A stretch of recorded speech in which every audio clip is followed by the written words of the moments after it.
Good afternoon, ladies and gentlemen. Welcome to a whole new episode of your program, Cairo Local Time, in which we're always keen to bring you the latest developments that is happening here in Cairo in many and diverse fields. Before we start, a short break, and we'll be back with me, Shuruq Bakir.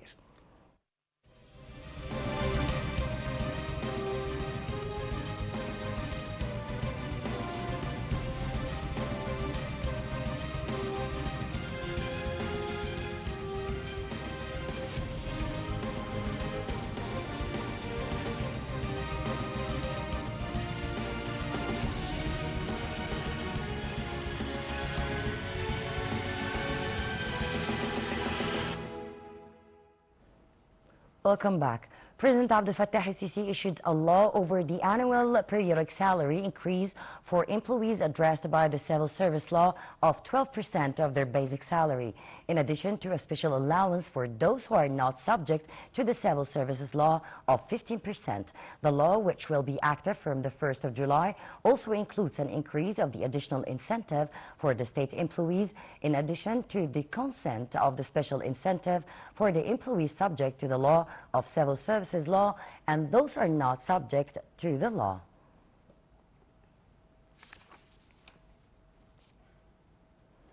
And the Egyptian Red Crescent launched its 226th Zaid al-Izza from Egypt to Gaza convoy early Thursday, carrying 2,974 tons of humanitarian aid to Palestinians in the Gaza Strip. The convoy includes food baskets, flour, medical supplies, relief materials, and petroleum products needed to operate hospitals and vital facilities in the Strip. More details.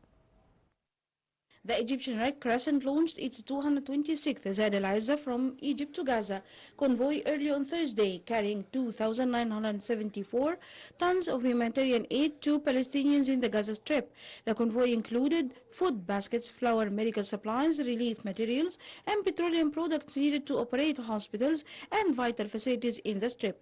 The ERC also sent clothes and tents to help meet the basic needs of displaced and affected Palestinians. The organization said it has remained present at the border since the start of the Gaza crisis, stressing that the Rafah crossing has never been closed from the Egyptian side. The ERC added it has maintained full readiness across all of its logistics centers while continuing efforts to deliver humanitarian and relief assistance to Gaza. Its total aid deliveries to the Strip have exceeded 1 million tons since the start of the crisis, with support from more than 75,000 ERC volunteers. The latest convoy comes after the Egyptian Red Crescent has signed a memorandum of understanding with the Korean Red Cross to implement a South Korean government-funded project supporting Palestinians in the Gaza Strip and Palestinians living in Egypt. The agreement aims to strengthen the ERC's logistical capabilities and expand humanitarian assistance for Palestinians affected by the war in Gaza. The new convoy also comes as Gaza's humanitarian crisis continues to deepen despite the ceasefire announced in October 2025. Israeli strikes killed at least 7 Palestinians on Monday, including an infant and an 8-year-old child. At the same time, health officials in Gaza said Israeli forces had killed 1,045 Palestinians since the ceasefire took effect. The General Authority for the Suez Canal Economic Zone signed an agreement with Agility Public Warehousing and Advanced Logistics to develop and operate an investment logistics zone alongside regional distribution and redistribution centers within the economic zone. The project is expected to attract investments of between $30 million and $35 million and will cover approximately 53,000 square meters. We have the details. The General Authority for the Suez Canal Economic Zone has signed an agreement with Agility Public Warehousing and Advanced Logistics to develop and operate an investment logistics zone alongside regional distribution and redistribution centers within the economic zone. The project is expected to attract investments of between $30 million and $35 million and will cover approximately 53,000 square meters, according to the Suez Canal Chairman Walid Gamaluddin. The planned facilities will support the zone's logistics ecosystem through storage, consolidation, re-export, and redistribution services. The project is also expected to improve trade efficiency and strengthen connections between between industrial operations and regional and international supply chains. Gamaluddin said the agreement reflects growing investor confidence in the Suez Canal zone as a global logistics and investment destination. He added that advanced logistics centers play a key role in supporting trade, industrial activity and value-added services, while reinforcing the zone's position within global supply chains linking Asia, Africa and Europe. The agreement builds on AGET's existing presence in Sokhna.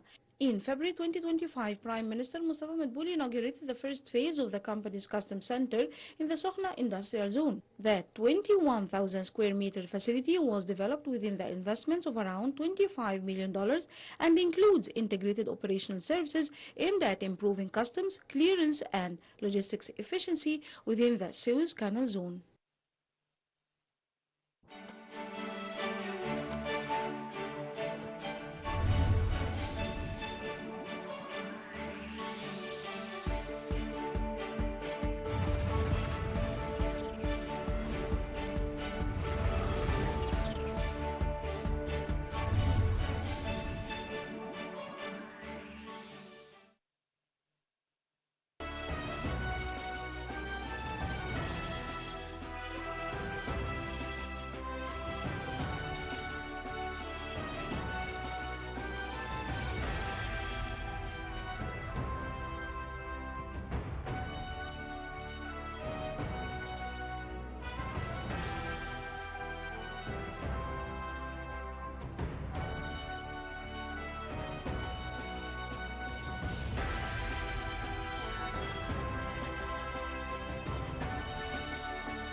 Welcome back.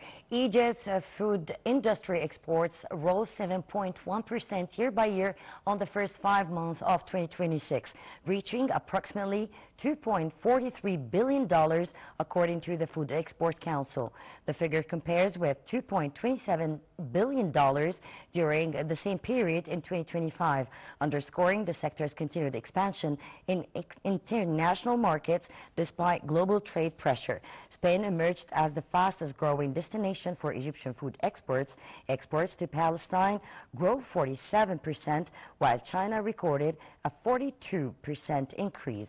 Collectively, these markets announced and accounted for around 40% of Egypt's total food industry exports between January and April 2026.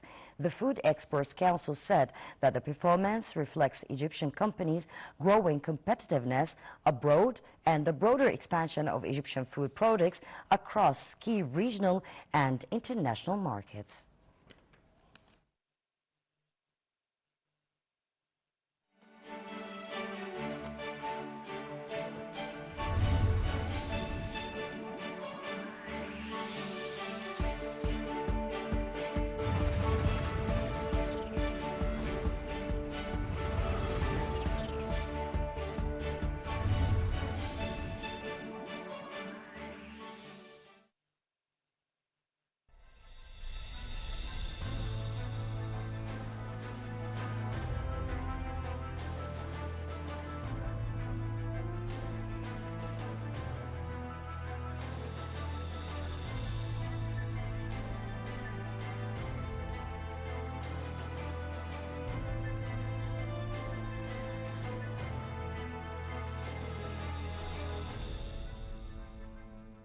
Since the June 30th, 2013 revolution, Egypt has prioritized the development of its agricultural sector, recognizing its vital role in food security and sustainable economic growth.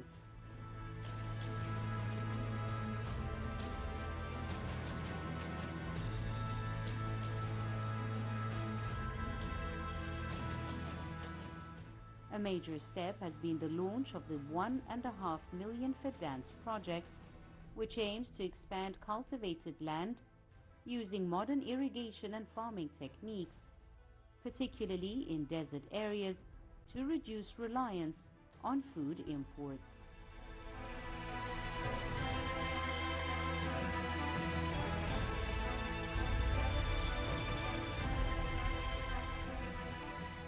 To improve food self-sufficiency, the state has boosted production of essential crops like wheat, corn, and vegetables. It has also built modern grain silos, significantly improving storage capacity and reducing post-harvest losses.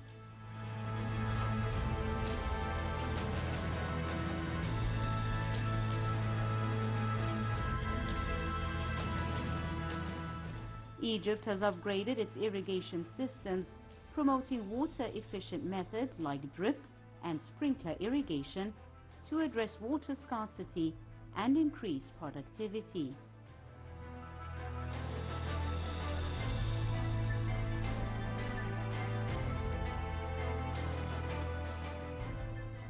Farmers now benefit from better access to financing, subsidized fertilizers, and training programs.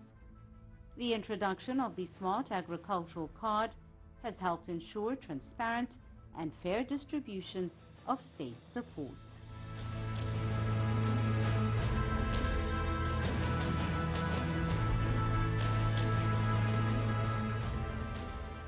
Egypt has emerged as a leading global exporter of citrus, potatoes, and strawberries.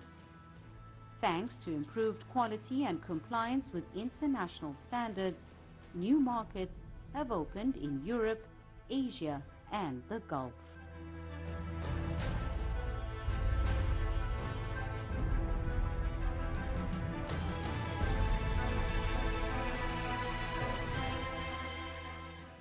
Investment in agricultural research has focused on improved seed varieties, pest control, and climate-resilient crops to raise yields and enhance resilience.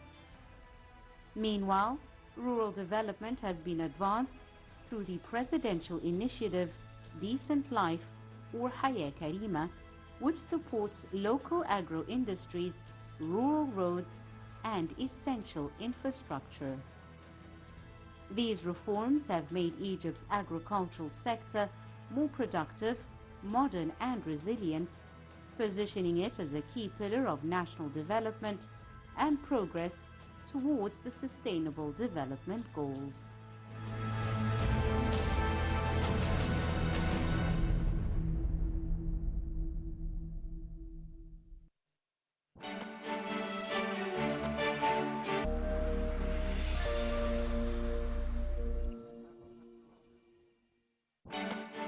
Welcome back.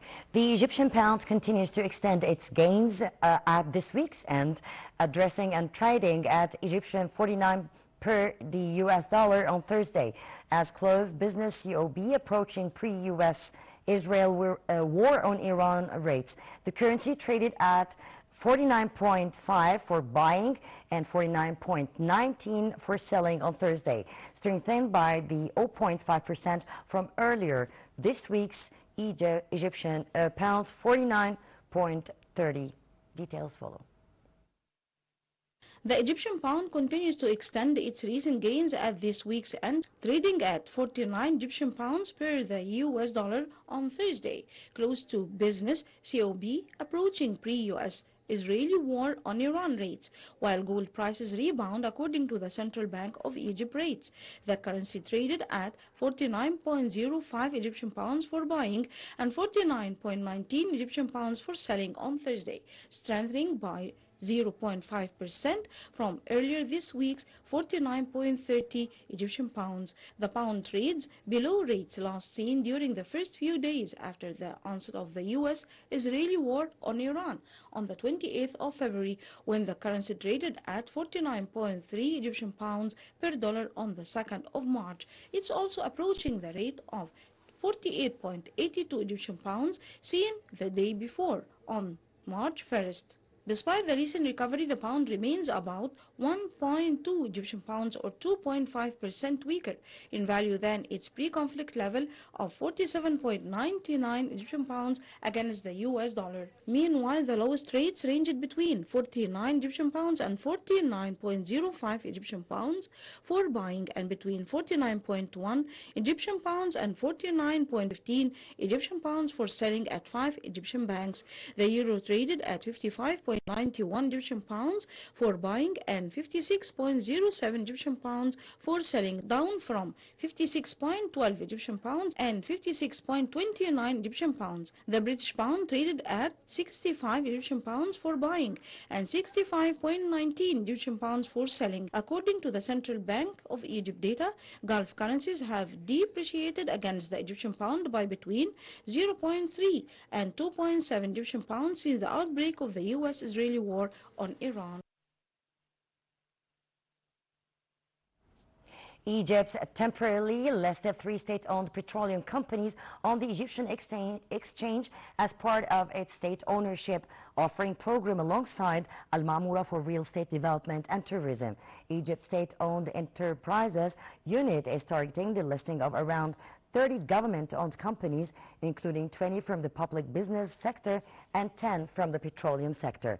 Minister of Petroleum and Mineral Resources Karim Badawi said that the listing reflects Egypt's efforts to widen private sector participation, strengthen governance and transparency, and create new growth opportunities for petroleum sector companies.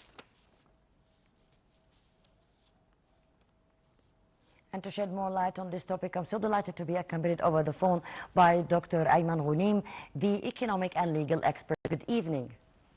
Good evening to you, madam.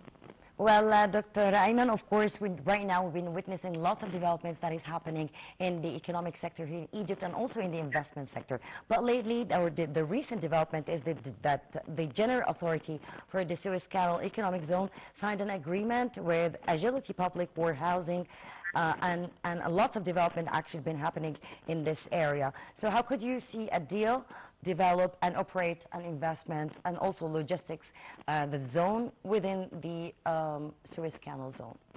Well, actually, speaking about this deal particularly, Agility will develop an integrated logistic zones covering around 53,000 square meters with estimated investment cost of around $30 to $35 million, and this would create jobs, direct jobs of around 400 jobs. Of course, this agreement is important because it's a milestone in turning Suez Canal zone from a transit location into a value-added logistics and distribution platform, and therefore serves as an important milestone, as I said, in the development of this region and the growth of the Egyptian economy. Well, Dr. Ayman, of course, this project is also expected to improve trade efficiency and strengthen the connection between the industrial operations and regional and international supply chain. How do you see that? Well, the real value actually of this deal is reducing time and cost and the uncertainty for exporters and manufacturers. The industrial zones, the customs and the warehousing and the redistribution centers are being connected now in one location. And Egypt becomes more competitive as a regional hub linking Africa, the Gulf, Europe, and Asia, exploiting its geostrategic position on the crossroads between the East and West and its control on the main trade corridors.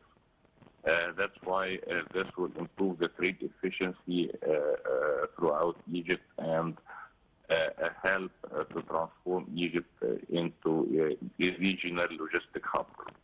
Well, Dr. Ayman, you're totally right, because Egypt is the gateway, not just for the linking Africa with the European world, but also it's the heart of the world where everything can be facilitated. And I think our presidency and our government is doing a great job linking and doing lots of agreements and memorandums and protocols with different parts of the world.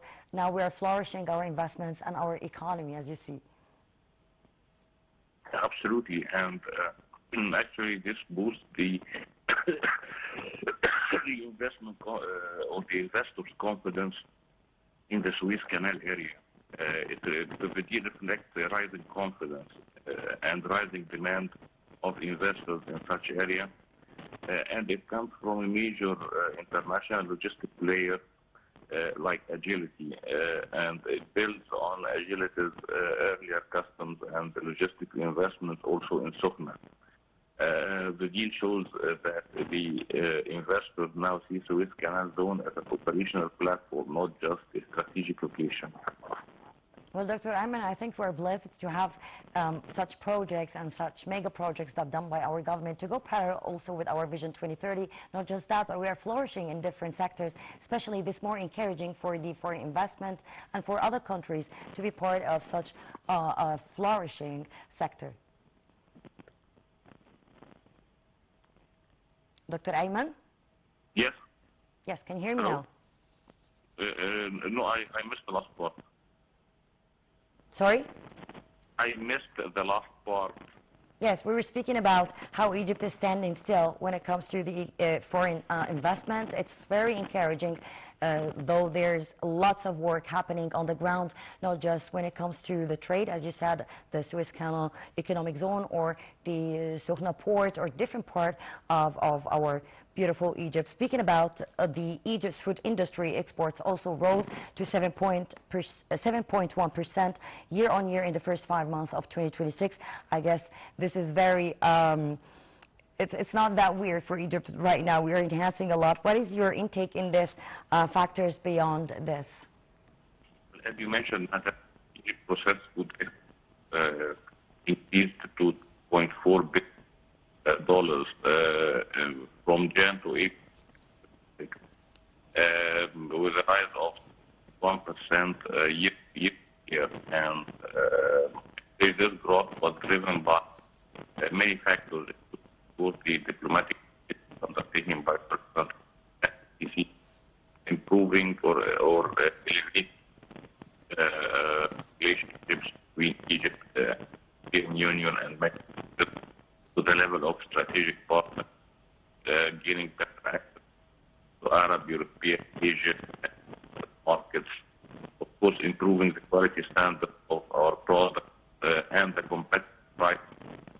and of course, for example, if you look at the exports to Spain, for example, is doubled in this period. The Egyptian exports to Saudi Arabia is increased for the 21%, with China increased by 42%, with the UK by more than 51%. And we're expecting more growth in the future, powered, of course, by the Delta project, increasing agriculture production of Egypt, as well as the facilities and encouragement that government offers to exporters.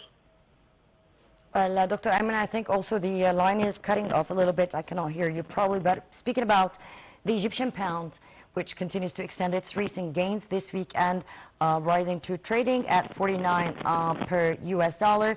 To what extent would this boost Egypt's economy status and its 2030 goals? Well, first of all, we have to accept the fact that the stronger Egyptian pound was not supported from disposing part of the official reserve. Our official reserve now stands at a historic record high of more than 53 billion US dollars. And during the crisis that tracked in the previous month, we've witnessed some investors with exit the market, portfolio investors to exit the market, and very, very smart moves undertaken by the Egypt of allowing them to exit, but with the prevailing state and not subsidize the reserves. So that mistake was not in 2011 and it's done in other years also. And we used to take when advise the foreign investors to get out of the country by selling from official reserves. We are improving the confidence in the economy. Of course, this proved to be totally wrong, and what we do is that we should keep our official reserves, because official reserves is synonymous to the confidence economy, and we should allow investors to go out with the prevailing. If you go out with the prevailing rate and everything out that the official reserve is still intact, that those investors who exited would be even encouraged to come back, other encouraged to come in the market, and the investors that are still operating will remain in the market.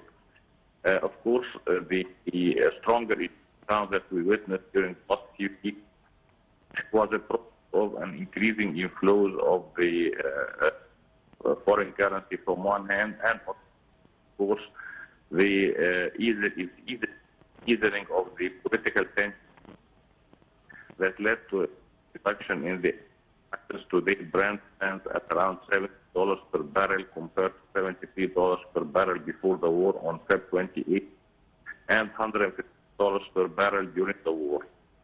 That's why the more confidence led, of course, to a reduction in the EGP price to around 49